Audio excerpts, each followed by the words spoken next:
বলে, ইয়া রব, পাহাড়ের এত শক্তি, আপনার সৃষ্টির মধ্যে পাহাড়ের চেয়ে শক্তিশালী কিছু আছে? আল্লাহ বললেন আছে। সেটা কি?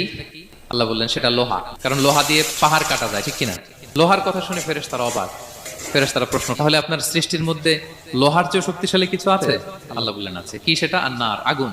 কারণ আগুন লোহাকে কি করে? গলিয়ে ফেলে। ফেরেশতারা শুধু অবাকই হচ্ছে। ফেরেশতারা বলে, আগুনের চেয়ে শক্তিশালী কিছু আছে? আল্লাহ বলে আছে, আলমা, পানি। কারণ আগুনে দাউ দাউ করে জ্বলে ওঠা আগুনের মধ্যে পানি দিলে আগুন অস্তিত্ব হারায়। ফেরেশতারা শুধু অবাকই হচ্ছে। তারা বলে, তাহলে পানির চেয়ে শক্তিশালী কিছু আছে? আল্লাহ বলেন আছে, রিহ, বাতাস। কারণ বাতাস পানিকে একদিক থেকে আরেক দিকে নিয়ে যায়। জলের মধ্যে বায়ুর উচ্ছ্বাস লাগলে জলোচ্ছ্বাস তৈরি হয়, ঠিক কিনা? ফেরেশতারা আবার অবাক হয়ে বলে, তাহলে বাতাসের চেয়ে শক্তিশালী কিছু আছে? আল্লাহ বললেন আছে। সেটা কি? বলতেছে বনি আদম। ওই মানুষ শক্তিশালী যে গোপনে দান করে, এত গোপনে যে ডান হাত কি দান করলো, বা হাত সেটা টের পায় না। পড়েন সুবহানাল্লাহ।